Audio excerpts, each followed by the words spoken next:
A family story in Colorado. I drove nearly 3 hours from Denver, chasing a quiet weekend at my mountain villa in Silver Hollow. It had been my sanctuary since Richard passed. Walls that still carried his laughter, windows that still framed our life. But the moment I stepped onto the porch, I froze. My son Jason lounged in Richard's favorite chair, sipping wine like he owned the deed. My daughter-in-law, Victoria, crossed her legs, a smile too polished to be warm. Her mother, Mrs. Monroe, stood with folded arms surveying the place as if appraising her estate. Shoes littered the rug, a suitcase lay open, shirts spilling over the floorboards. The family photos were gone, ghostly rectangles of dust left behind. Jason met my eyes. His voice was steady, cold. "Mom, my wife's family will be living in this villa now." My heart clenched. Living here now? Did I hear him right? This house, my house, paid for with 30 years of labor, spoken of like it was his to give away. I tightened my grip on the grocery bag until the plastic cut my palm. I didn't argue, but the next time I returned, I brought a single piece of paper that turned their faces pale. My name is Margaret Hail. I am 64 years old, widowed, and Denver-born. This villa in Silver Hollow has been my sanctuary since Richard passed. I've been generous, yes, but generosity is not surrender. Not now, not ever. Subscribe if you like this kind of story. I stepped into the living room, my pulse quickening. The villa no longer looked like mine. Suitcases lay open by the stairs, coats hung neatly on the rack, and 3 faces turned toward me as though I were the guest in my own home. Victoria, my daughter-in-law, leaned forward with her hands folded neatly on her lap. Her voice was soft, almost polite, but I could hear the steel underneath. "Mother, Jason and I have thought about this carefully. You barely spend time here. Isn't it wasteful to let such a beautiful villa sit empty? My parents need stability. Holding on to it just for yourself. It feels selfish."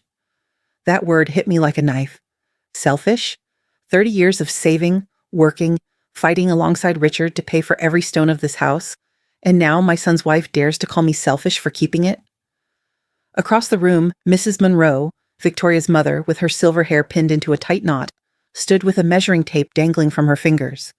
She didn't ask, didn't wait, just spoke briskly as if she were already the owner. This arrangement makes sense. My husband and I will take the upstairs guest room. The smaller one down the hall can serve as storage.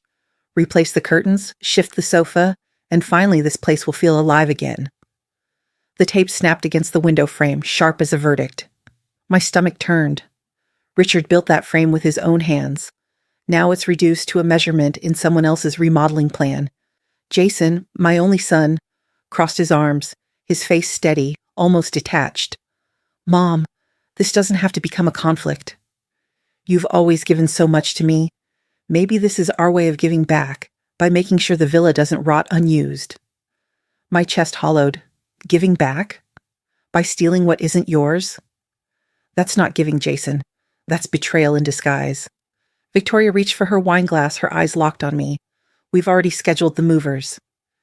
"Next weekend works. My parents' lease is ending, and it's the perfect time to transition."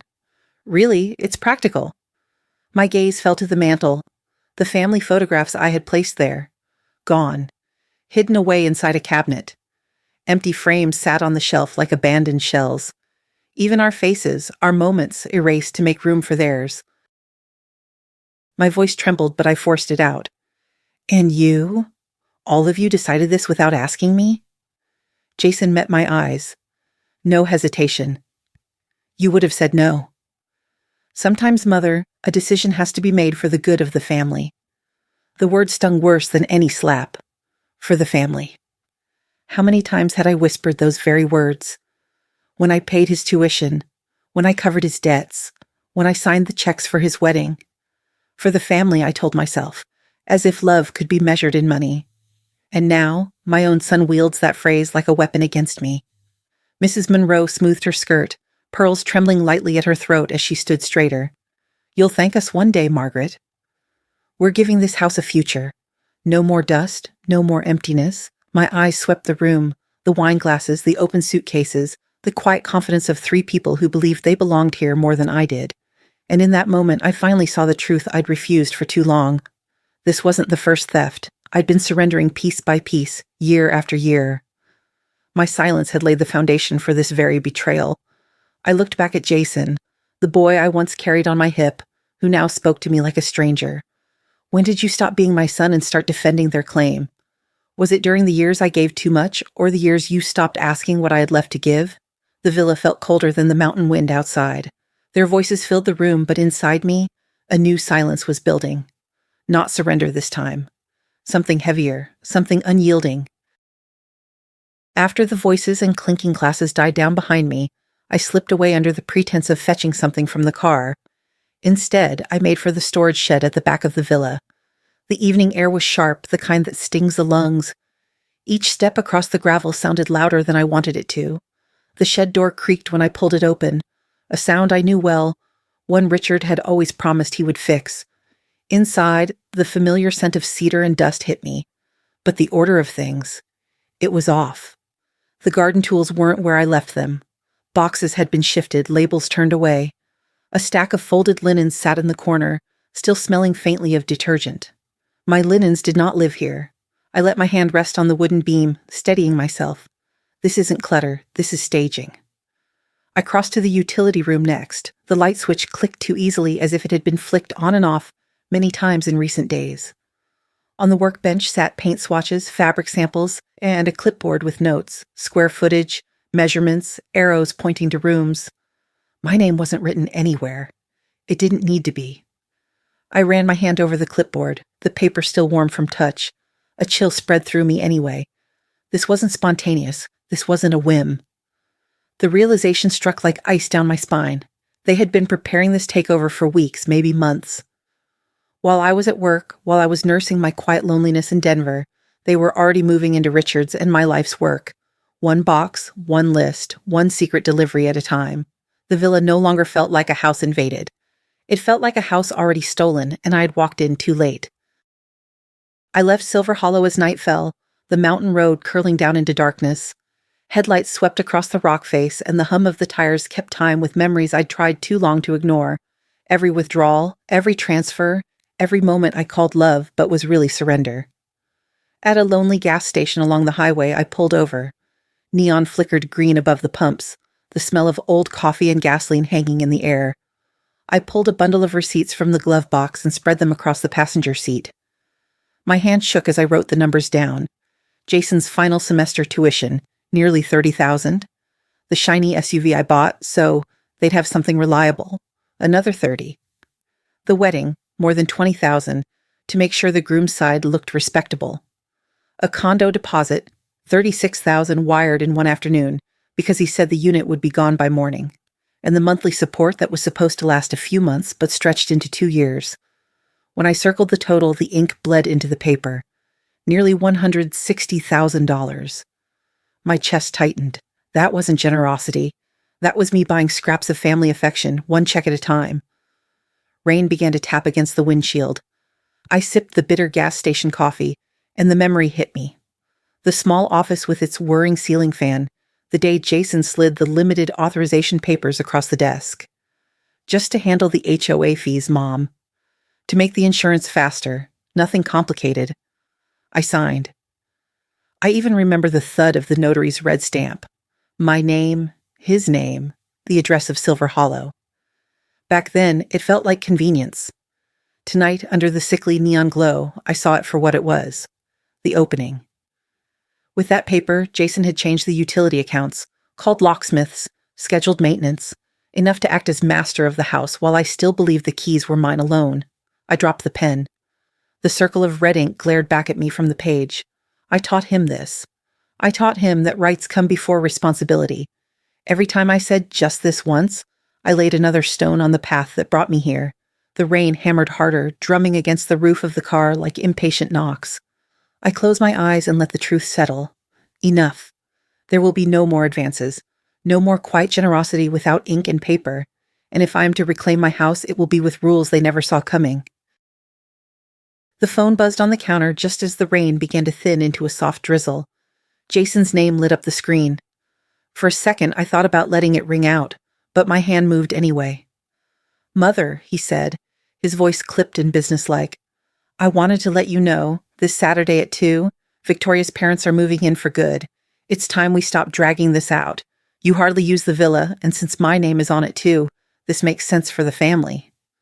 My fingers tightened around the phone. Your name is on it too? I repeated slowly, trying to keep my voice even. Yes, Jason continued, almost impatient. I've handled utilities, HOA payments, even insurance. It's not like you've been here much. I'm just making sure the place is lived in, not left to rot. I could hear muffled voices in the background, Victoria maybe, giving him cues. My stomach turned. I see, I said. And before he could say more, I ended the call. The kitchen seemed too quiet after his voice vanished. I set the phone down, stared at it for a long moment, then turned toward the study. The oak filing cabinet stuck the way it always had, the bottom drawer catching halfway before sliding open with a groan. The smell of old paper and dust rose up as if the past itself had been trapped in there. My hands sifted through file folders, tax returns, insurance forms, mortgage records, until I found the one I was looking for. I pulled it out and laid it flat on the desk. Limited power of attorney, my signature beside his. The language was clear: authorization for insurance inquiries, HOA dues, and tax filing only. I traced the lines with my finger until I reached the sentence that mattered most. This authorization does not grant ownership, title, or transfer rights of any kind. For a moment, the room felt smaller. He wasn't co-owner, he wasn't landlord. He was a young man leaning on a technicality, twisting a narrow allowance into a crown of authority. I snapped a photo of the document with my phone, angling it so the red notary seal showed clearly. Then I reached for my leather notebook, the one Richard used to call her ledger brain.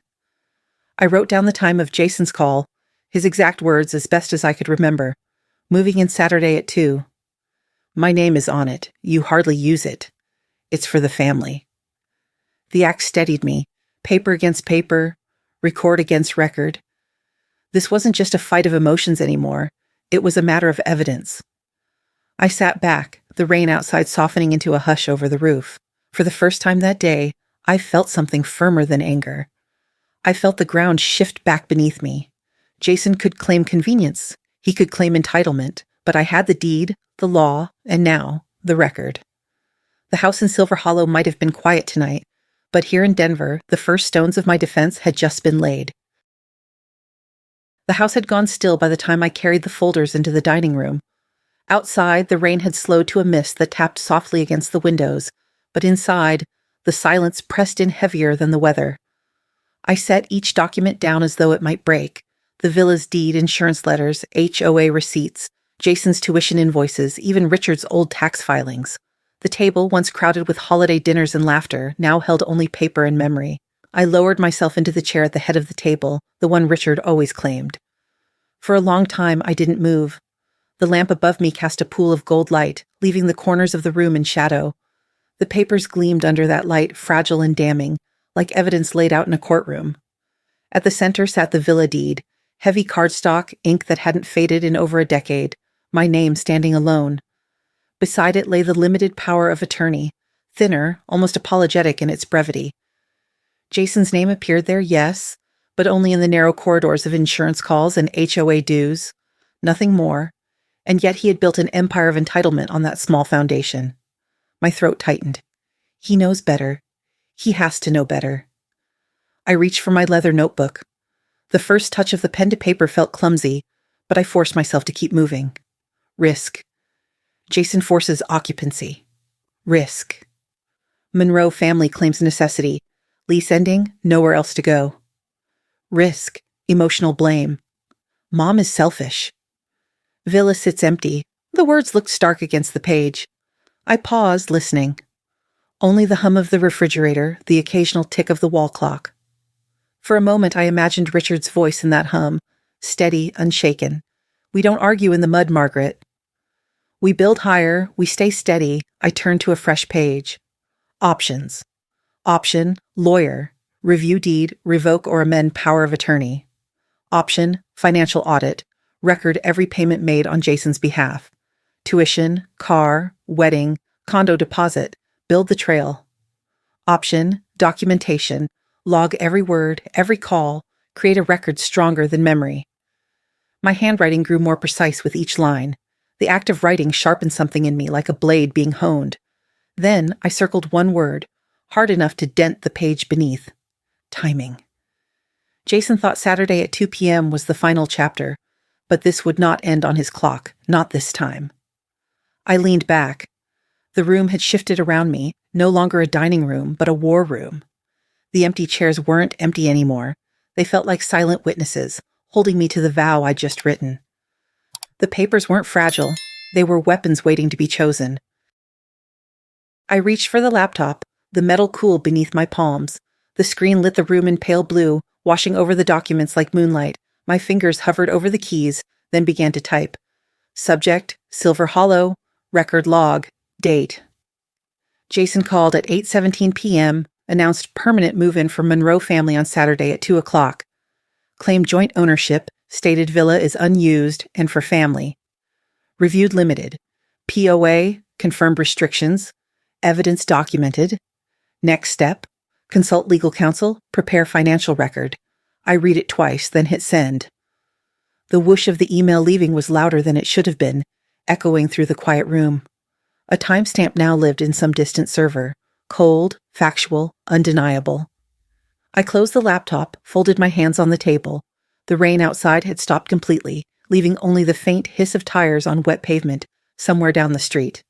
The villa in Silver Hollow was still vulnerable, still at risk, but tonight here in Denver, I had taken the first step back toward control. For the first time in weeks, I wasn't just reacting. I was planning. And that difference, thin as paper, firm as ink, felt like everything. Morning light cut sharp through the blinds when I parked outside Marcus Hall's office. The building was all glass and steel, the kind of place Richard once said makes paper feel like stone. My briefcase felt heavier than it should as I carried it up the marble steps. Inside, the receptionist greeted me by name. Marcus had been our attorney for 20 years, ever since Richard and I first bought Silver Hollow. When Marcus stepped into the conference room, his handshake was firm, his expression sharper than I remembered. "Margaret," he said, nodding toward the case in my hand. "Let's see what we're working with." I spread the documents across the table the same way I had done the night before at home. The deed, the limited power of attorney, HOA letters, and the photos I'd taken at the villa. Locks replaced, family photographs removed, suitcases sprawled across the floor. Then I handed him my notebook, open to the log of Jason's call. Marcus adjusted his glasses, reading silently. His brow tightened only slightly when he reached the page stamped limited authorization. This, he tapped the paper, is not joint ownership. It gives Jason the right to handle insurance questions and HOA fees, nothing more. He cannot sell, lease, or occupy without your consent, I exhaled, but the relief was brittle. He speaks as if he already owns it. As if I should be grateful he's relieving me of the burden. Marcus leaned back, his voice even but edged. That's the danger. The longer they occupy, the stronger their story becomes. If this drags on, Margaret, they'll spin a narrative. You abandoned the property, they cared for it. Judges don't like gray areas. The words stung because they were true. Abandoned. Wasn't that exactly what Victoria had accused me of? I pressed my hands flat on the table to steady myself. So what do we do? I asked. Marcus's tone shifted, no longer caution but plan. First, we freeze Jason's access. Utilities, HOA, insurance, all correspondence rerouted to you only. Second, we build the legal wall. You transfer ownership into a trust, or better, a charitable entity. That way, Jason has no ground to stand on. He can't claim what isn't yours anymore. I frowned. And the house? My house? You retain lifetime access through the trust. You'll use it when you wish. But on paper, it belongs to something bigger than him. Something he can't bully. I stared at the deed lying between us. Richard's handwriting in the corner, a small note from years ago. For Elaine's peace. My chest tightened. The villa wasn't just mine. It was hers too, the last piece of her laughter still rooted in timber and stone. And if they force themselves in again? I asked. Marcus closed the folder with a decisive snap. Then we call the sheriff, armed with a trespass notice. The law will be on your side, but you'll only need to do that if you give them a window to slip through. Don't give them one. For a moment, I didn't speak. Jason's voice echoed in my memory. Sometimes, Mother, a decision has to be made for the family. But Marcus's words cut sharper. Don't give them one. The war wasn't going to be won in shouts across a porch. It would be won here in signatures, filings, dates, in a fortress of paper they couldn't climb. I nodded slowly at first, then with certainty. All right, Marcus. Let's build the wall. The knock came just before dusk, sharp and hurried against the glass. I already knew who it was. The restless hum of an engine out front, a car door slammed too hard. When I opened the door, Jason stood there with Victoria half a step behind him. My son's shoulders were squared, his jaw set in the same way Richard's used to be before a business negotiation. Victoria wore her confidence like perfume, strong enough to reach me before her words did. "Mother," Jason began, not waiting for me to invite them inside. "We need to settle this now." They entered as if the house were already theirs, coats still on, shoes wet from the drizzle. I motioned them toward the living room and we sat, them together on the sofa, me in the armchair opposite. Jason leaned forward, elbows on his knees. "You can't live like this anymore.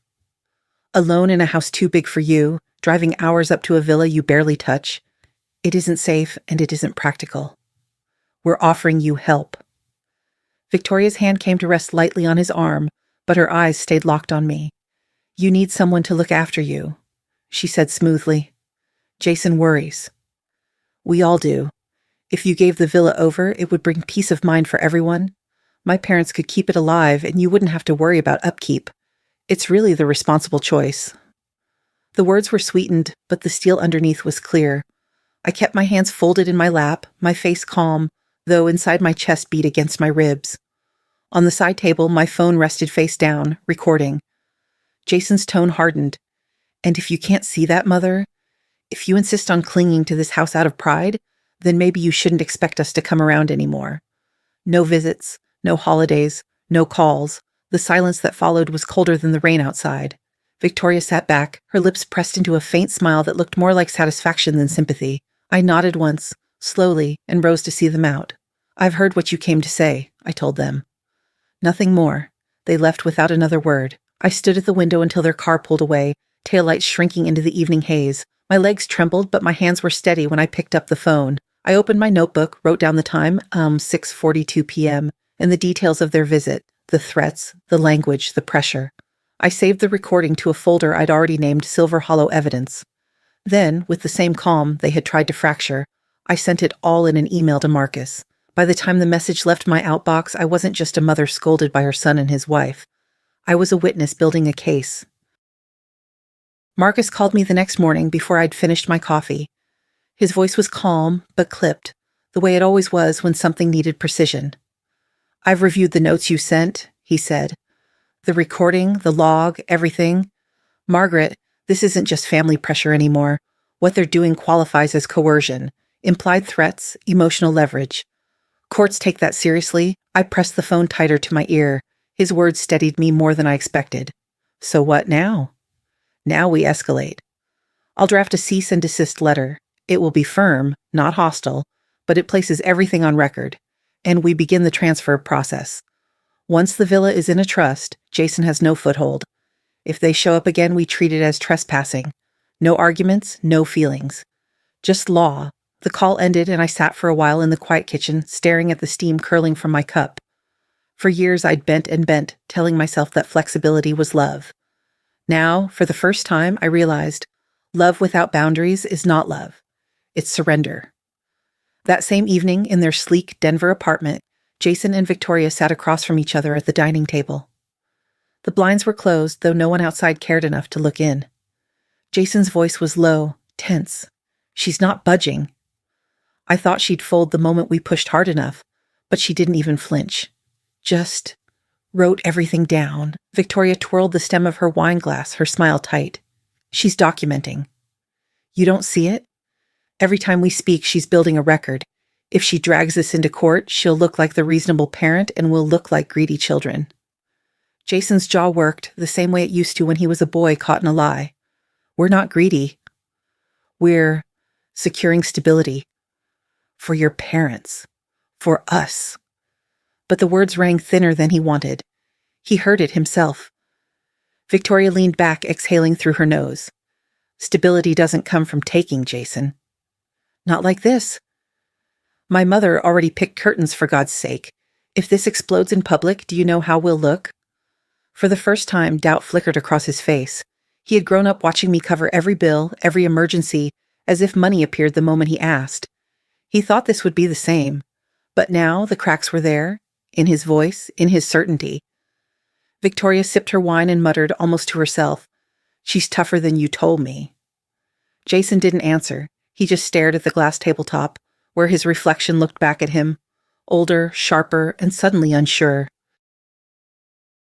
The afternoon sun in Denver slanted through my curtains, warm and golden, painting the dining table where my teacup rested. I sat by the window, a notebook open, not to record evidence this time, but to jot down a recipe Elaine once loved. Lemon shortbread, simple and steady. My pen moved slowly, almost lazily, the words forming as if I had all the time in the world. The phone beside me buzzed with a new message from Marcus. Draft complete. Trust transfer paperwork ready for your signature tomorrow. Once filed, ownership is untouchable. I smiled, small but certain. The villa was already slipping out of their reach, though they didn't know it yet.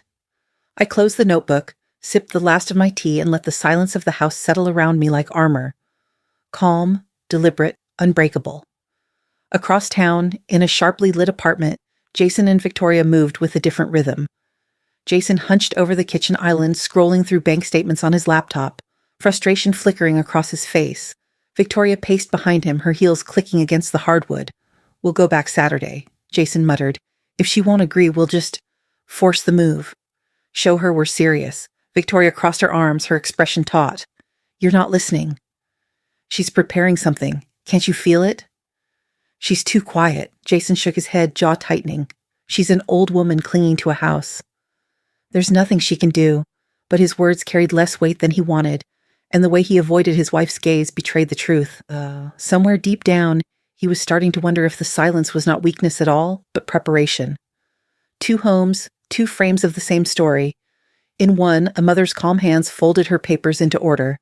In the other, a son's restless fingers tapped at numbers he couldn't bend to his will. One side waited with stillness, the other braced with noise, and neither yet knew that the battle had already been decided, not in shouting, but in ink. The moving truck rumbled to a stop in the gravel drive, its reverse alarm sharp against the mountain air. Cardboard boxes marked kitchen and linens were stacked near the porch. A suitcase lay open on the steps, shirts spilling over the edge like they already belonged here. My son Jason was the first to step forward, keys in one hand, confidence in the other. "Mom," he said, voice steady but edged with impatience, "we've decided. From today, we're moving in. The house will finally be lived in, cared for. You won't have to worry anymore." I set my teacup down on the side table, letting the porcelain click softly against the wood. "Come inside," I said. "We should talk about this properly." Inside, the living room felt like a stranger's staging ground. The mantel where family photos once stood was bare. Empty frames had been tucked neatly into the cabinet below. Victoria sat upright on the sofa, a folder balanced on her lap, her expression polite but unyielding. Across the room, her mother, Mrs. Monroe, clutched a roll of new curtains like she was ready to claim the walls. Her father hovered by the stairs, already sizing up the guest rooms. My daughter-in-law Victoria smoothed a page in her folder. "We've coordinated everything, Mother. Cleaners are coming tomorrow, the new curtains will be up by the weekend, and my parents have chosen the upstairs suite. Jason and I will take the ground floor.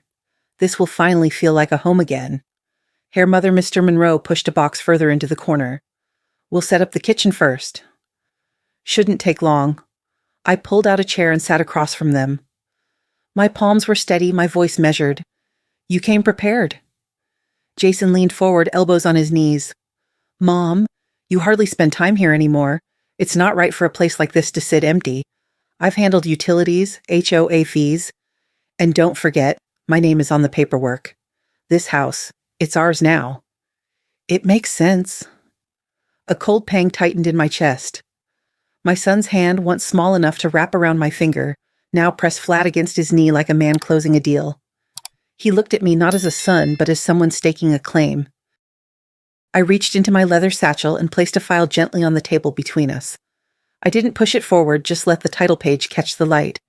Gift deed, transfer recorded. Victoria tilted her head, curiosity flickering. "What's that?" "The truth about this house," I said. "I signed the transfer yesterday with Marcus. Everything is finalized." Jason's face twitched, his jaw clenching before he spoke. Transfer? To who? To a veterans foundation, I answered. The villa is now part of a charitable trust. I retain lifetime access, but no one, not you, not them, can ever claim it as their own. It's untouchable. Mrs. Monroe's grip on the curtains tightened, the plastic crackling under her fingers. You did this without even discussing it with us? I'm discussing it now, I said evenly. The house has a purpose again, and it won't be rewritten by anyone's convenience. Jason inhaled sharply, trying to steady himself. So this is just to cut us out? To punish us? This is to correct the language, I replied. This isn't a prize to be divided. It's a home, and homes don't become yours just because you speak louder. Silence filled the room like dust settling after a storm. Victoria set her folder down, her polite mask slipping. Jason straightened his back, but I saw the falter in his shoulders. My name is still on the documents. He pressed. I've taken care of this place. Paid bills. Managed things. I slid the file toward him. The embossed seal and the notary's mark glared back from the page. You had limited authorization. To sign for insurance renewals, to handle HOA notices. Nothing more. You mistook convenience for ownership, and now you're seeing the difference. Victoria shifted, her voice tight. Mother, this only creates division. No, I said. This sets a boundary. And boundaries don't destroy families. They save what's left of them. The wind rattled the chimes on the porch, a soft metallic note breaking the heavy air. I lifted my teacup again, feeling the warmth seep into my hands. I had begged for closeness for too long. That ended here. Jason's eyes fixed on the red seal stamped on the page. If we don't accept this? He asked, voice low.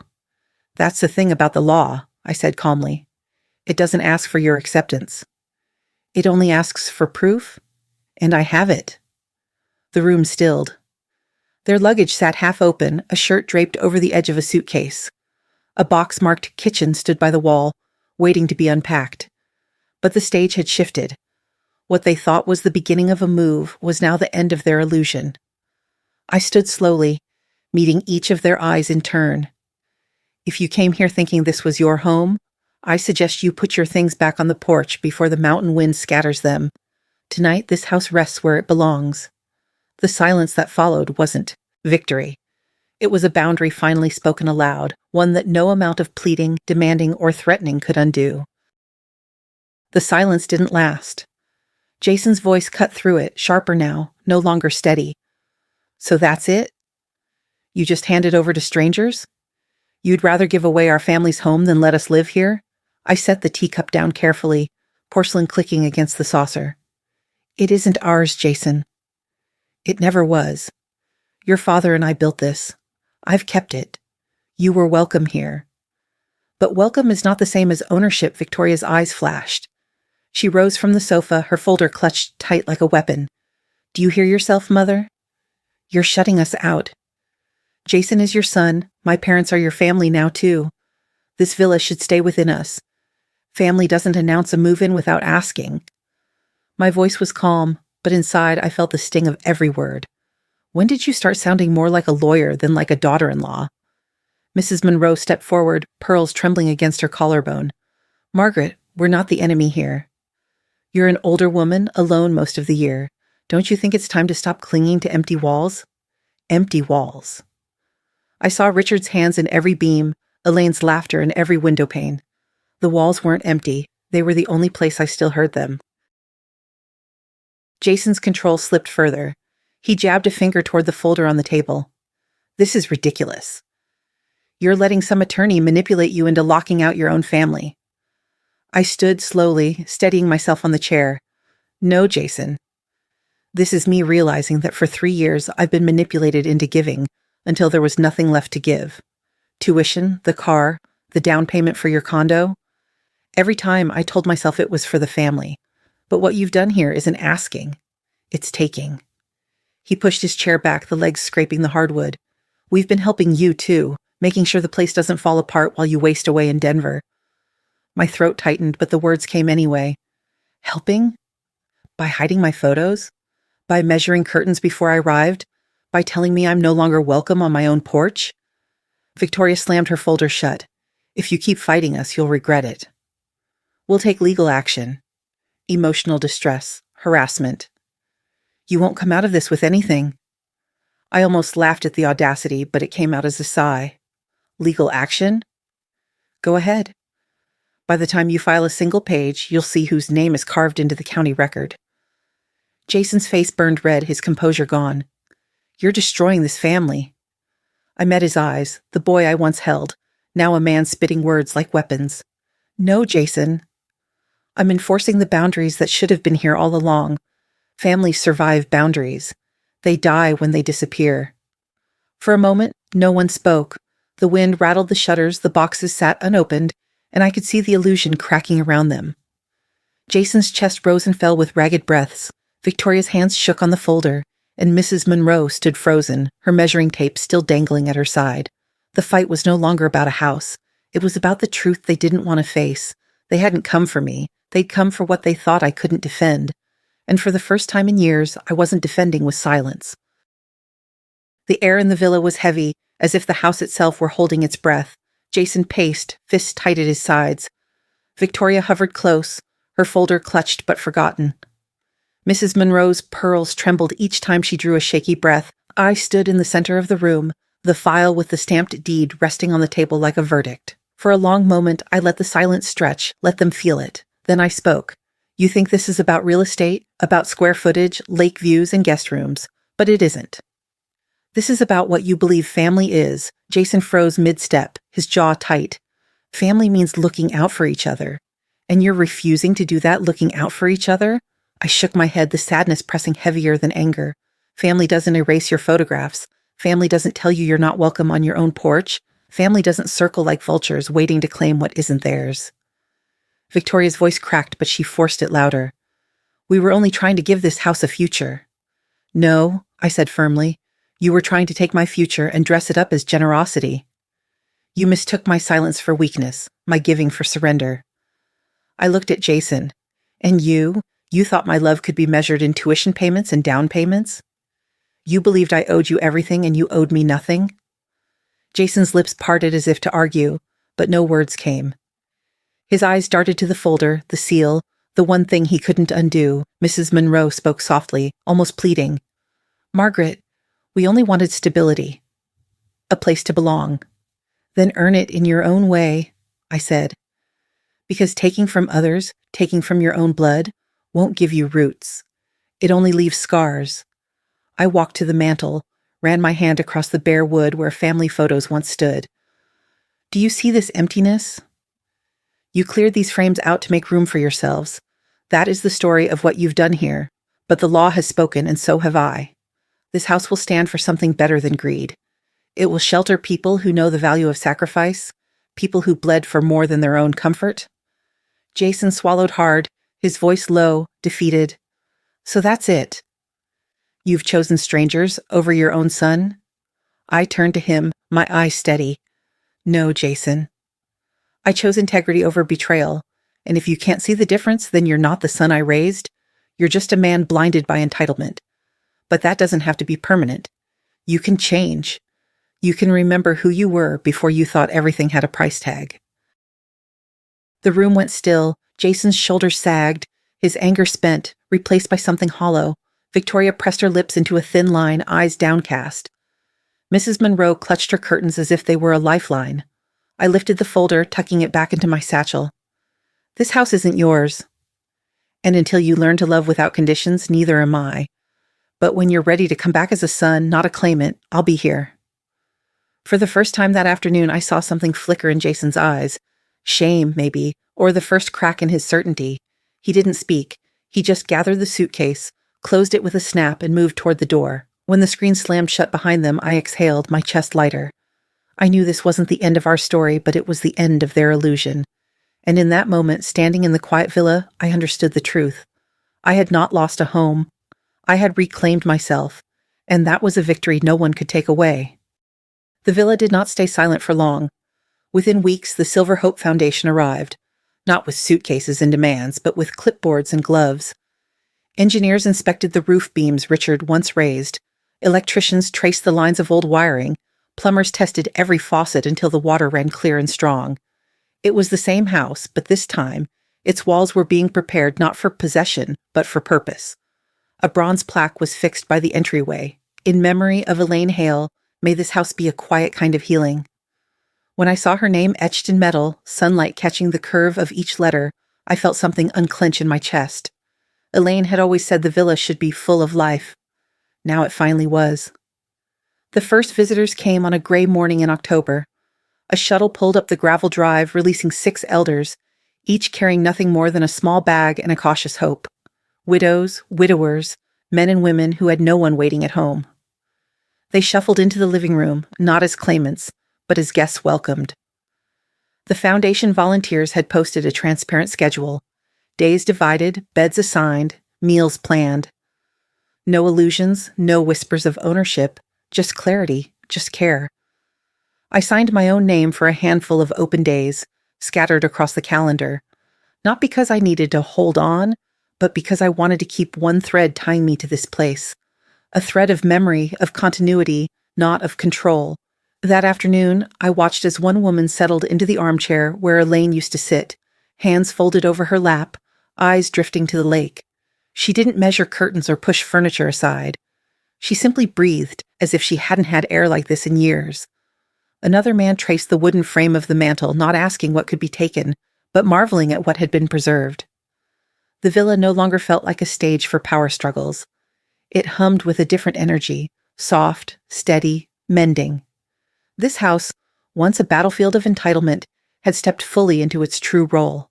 A sanctuary, a place of healing. For the first time since Richard passed, I didn't feel like I was guarding it. I felt like I was sharing it. And in that I realized Elaine's vision had outlived both of us. The villa had already changed hands, its halls echoing with new voices, quiet laughter, the shuffle of weary feet finding rest. For me, it felt whole again. But for those who once tried to claim it, the ending was different. Jason showed up one last time, weeks after the foundation's plaque had been fixed to the entryway. His shoulders hunched lower than I'd ever seen, his voice stripped of confidence. "Mom," he said, not looking me in the eyes, "I thought taking control meant protecting us. But all I did was push you away." He didn't apologize fully, not yet, but in his broken tone I heard the first crack of shame. He left without drama, and for the first time I believed he might one day return, not as a claimant, but as a son. Victoria never came back. The woman who once held lists and schedules now avoided phone calls altogether. In town, people whispered about the villa she had almost stolen.